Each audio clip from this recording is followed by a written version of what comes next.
Welcome to this edition of the Million Dollar Mastermind podcast. This is where we pick the brains of high achievers from all walks of life and get their hard-earned, real-world insights on winning. I'm your host, Larry Weidel. Hello, everyone. We're talking with Roman Sharf. And Roman, congratulations on the growth of your luxury brand business. Thank you, Larry. Good to see you again.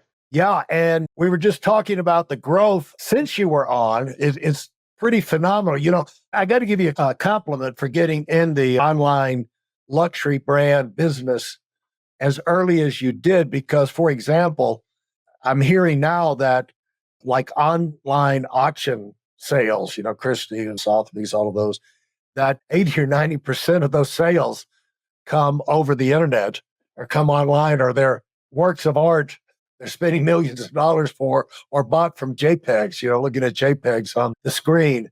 And early on, it wasn't like that. It was like you'd buy the cheaper stuff, but the nicer stuff, you had to go in the store and touch it and feel it and everything. And you took that opportunity to get in front of everything and turned into incredible momentum, great timing. So congratulations on that. And so tell everybody, it's Luxury Bazaar is your business, and you do a lot of luxury goods, especially watches.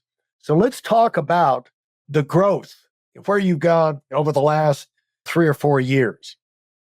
So we had shifted gears in 3-4 years. One of the things that grew my business about 6-7 years ago, for me to hit the $100 million mark, I sort of swerved my business back into the B2B side, i.e. lots of wholesale, as we call it. And wholesale in my industry doesn't necessarily mean that I'm selling 100 Rolexes at a time. It simply means I'm doing B2B. So I'm selling goods to another dealer, smaller dealer, that's then in turn reselling it. Often involves giving people terms and things of that nature. That's the one thing that took our business over $100 million. And right before COVID hit, I took a look at the business and I said, okay, great. We're doing wonderful numbers. The margins, okay, I can live with the margins, but as the nature of a wholesale business, we ended up with a lot of accounts receivables, in turn, accounts payables, and a few things that we call bad debt expense, i.e. people go bad in the industry. And I realized that I'm also building something that, yes, it brought me the revenue, it brought me the profits, but didn't really build a product. So I sat down with the team, I made a decision to say, you know what, we're going to go back to our roots where we started 22 years ago and go back to B2C. Now, this was supposed to be a slow transition, not something that would happen overnight, because you still have clients that owe you millions and so on and so forth. And you have to kind of ease out of that space and ease back into the other space, which is the B2C side of things. But then COVID happened, and it just kind of made us basically flip the switch almost instantly, because for the first few months during COVID, everybody got scared, and especially on the B2B side, and there was really no business. So we turned our attention more back to the direct to consumer. And this is where we basically said, after I spoke with my CMO, I said, look, I don't want to do the traditional e-commerce marketing that everybody does, i.e. your pay-per-click, paying Google, doing Google, Facebook ads. Yes, those things work, but the return on investment, or often what you spend on that, is outrageous and doesn't leave you with much profit. And it doesn't make you grow organically in the online space. So I basically said, let's do brand name recognition. People know the name Luxury Bazaar because we were one of the first online to start selling watches and jewelry. But they don't know our faces. They don't know what we're all about. And in today's day and age, when I started, it was me and a handful of guys selling watches online. Today, it's me and a handful of millions of guys. So the worst part about it is one cannot differentiate between a $100 million company or a guy selling something out of his basement, there's nothing wrong with it. That's how I started, right? Right. But they have a differentiation with that. So we went heavy duty into media production. I have an entire media team that I employ. I have 3 videographers, 3 photographers, 3 social media people, graphic designers. So I have it all in-house. And basically, I put a camera on my desk and I started talking, showing my face and telling people, hey, you guys already know who we are. Let me show you a little bit deeper. And it was that brand name recognition that propelled our B2C business almost instantly. With the help of the hype of COVID, the market itself was helping along really nicely while it was happening. And it allowed us to almost instantly switch from B2B to B2C while keeping the same numbers. And the best year we did 133 million in sales. My expectation was to go down 20 to 25% initially, and we did not. Yeah. And the thing was, B2B businesses, people, stores were closed. So your watches were sitting in closed stores and you weren't getting your invoices paid because people were just sitting on the inventory in their stores. And I come out of the construction business many years ago, and that backup can happen when the economy goes bad, which it always does for one reason or another.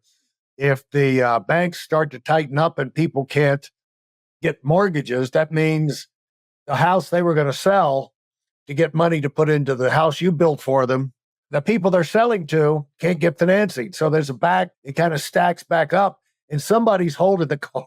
And you found yourself all of a sudden, all the trailers were backed up and nobody was giving you any money. And that has to be, it's surprising how fast that can happen, isn't it? It happened almost overnight. And the scariest part is at the time that happened, when the wheels stopped, as we say during COVID, I had upwards of 28 million in receivables. How much? 28 million people owed me. That dipped into your petty cash. Yeah. So for me, it was scary before COVID hit because that number keeps climbing, because as you're doing business with somebody, you get taking more and more credit. They're paying you. Right. And essentially, you get to a point where you become a bank. But money costs you X, you lend it out at Y. You're no longer a watch dealer. You're just a commodity trader. And you're basically charging interest on your goods. But that's what it comes out to be. Now, while at the same time, I'm taking on credit from others and balancing out the two, and hopefully one is less than the other at the end of the day. But I didn't want to be in that wheel. And I'm sort of thankful that it happened the way it happened for us to transition back to B2C, because today my receivables are my ongoing current sales. Now, I do still have a few wholesale accounts and maybe a couple of million in receivables, but that's something I can sleep with. Yeah. And the thing is, when the economy goes screwy or things happen out there politically, and we're all scratching our heads saying, well, what does this mean? What does this mean? It's really traumatic if you're the owner of a business and you're saying, what does this mean to my cash flow, to my receivables? All this money, all of these, basically all of these loans I've got out there. What does this mean for me as a banker? How long am I going to have to live through this thing? And what was the scariest? How tight did it get for you? So for the first 3 to 4 months when COVID started, the wheel sort of stopped, and it was business went from up here to all the way down. It gets scary. And I knew that essentially I had a choice. I could have not allowed total equity of my company go down drastically, which it did, by letting go of a bunch of people, by tightening up a little bit, and by saying, hey, business is down, everybody out, we'll figure it out when business comes back up. However, for me, it's never been about the money. It's always been about the people that have been with me for years, 10 years, 15 years. And I wasn't going to be the guy to say, you know what, I'm going to let all these people go. When things get better, I'll bring them back home, let them go on unemployment and see what happens. Well, instead, I kept everybody on. I cut my own take home literally in half. And I said, you know what? These guys have helped me make money for years, so I'm not going to abandon them, because if they were to go on unemployment, they would lose their health benefits, dental benefits, and the whole to-do. So I said, you know what? I'm going to let it ride. I know this is temporary. Something is going to happen, because usually when you have a sort of a shakeup in the world, you usually then tend to have something like money coming into the market. And I knew that there was going to be, with all these business closures and everything else that's going on, I knew the government was going to step in and do what? Print money, as they usually do. And they did. And they printed, oh my God, did they print money? And that caused that ridiculous spike in the market, car market, watch market, jewelry market, collectibles market, you name it, prices were going to do. I mean, we got to a point where stuff I was selling for $5 a year later was selling for $20, 4x, right? That's just using it as an example. Same thing happened with cars. A car that was $100,000 all of a sudden was trading for $200,000, right? Supply and demand, because people had all this money, they wanted to spend it. Everybody, of course, thought this would never end, and as we know, it did. Yeah. And so how much are you in? Is it watches, and how much have you diversified into other luxury brands? So we're about 25% jewelry and about 5% watches, high-end watches. And so what's funny to me, when I'm wearing, I have my collection of watches, and I don't have a Richard Mille, but I have a collection of watches. It was great. And then somehow the Apple Watch came out, and I finally got talked into trying that. And you fall into that pattern. I'm thinking, what is this going to do for the luxury watch business? And it appears like one thought would have been, well, this is beginning of the end in terms of luxury watches, but it's kind of been the opposite, hasn't it? It did nothing. It absolutely had no effect on it. If you go back to 1969 when Seiko came out with their first quartz watch, that actually was a big, real scare in the Switch watch world, right? Because now all of a sudden you had a watch that was uber accurate. There was no mechanical watch that can match the accuracy of a quartz watch. But it was also around the time where watches were more of a tool rather than a luxury, where today it's completely the opposite. You can't flex in your Apple Watch, right? While I see also a lot of people utilizing the Apple Watch for some of the things it does for your health and staying connected all the time. But at the same token, I usually see those people wear two watches. Right? You have all these fitness things now, the loops and all that other stuff that people wear on the other wrist. Today, nothing is going to ever replace flex, right? And that's a phenom that came about relatively in a short time, right? Because again, 50s, 60s, 70s, Rolex was a tool watch. Today, Rolex is a flex first and foremost. The mentality has changed. And you also have your true die-card collectors that understand the quality, the craftsmanship of the horology behind a company that's 200 years old and has been doing it continuously. They understand the rarity of things, and they also appreciate history. It's the same, look, a Toyota Prius will get you to the same destination as your Mercedes S500. And as the joke goes, guy pulled up to me at a light driving a Toyota Prius. I was driving a Mercedes S-Class. He rolled out his window and said, I get 68 miles in this thing. What do you get in yours? And I told him I get late. So that's the concept that we're talking about here, right? So an Apple Watch will show you the time, but a Rolex will get you late, as they say. So your fascination with watches, of all the things you could have gone into and sold, how did it start? I mean, in other words, you made a great choice, Roman, obviously. It's paid. By now, you would know it if it wasn't going to be a great choice. But whenever, any product line gets challenged and there's developments, and it's nice to be in a product line where you have the history and you can market that. There's collectibles in there as well as, it's kind of like the art world. There's new art coming out all the time, but then you have the masters that people want to collect. People specialize in different things, are attracted to different things. What got you going and fascinated with watches right from the beginning?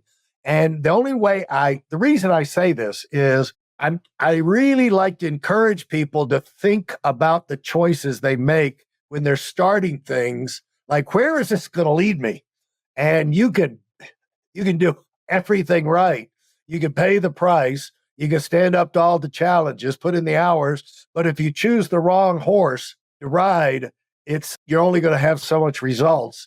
And you chose the watch line, the luxury brands, to go in there. What was your thinking? I'll tell you like this, and often people think about it in a perspective that you just asked, but really it's not that perspective that one needs to look at. It's really, I have a lot of young men that come and I've gone to colleges and I've spoken to a lot of young men in regards to entrepreneurship and et cetera. And I've asked them all the same question. It's not about the what, it's about the sort of the wing of business you want to take, right? Because there are a lot of different approaches. The place that I'm in the buy and sell space. I procure goods and I resell them, right? So theoretically, I'm a reseller of goods, right? Goods that I do not manufacture. Obviously, there are facets to my business, pre-owned, the vintage, luxury, brand new, closeouts. There's all kinds of facets to our industry. But the bottom line, it comes down to the fact that I'm buying and I am selling, right? That's the type of business I'm in.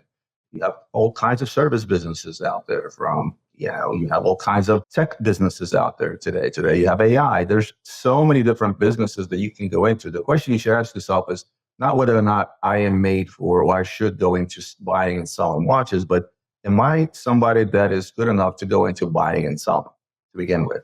The product itself almost becomes irrelevant because it comes down to product knowledge, market knowledge, and ability to market, ability to put it in, ability to be in the right market and ability to stay competitive in pricing. And it doesn't matter what you're selling.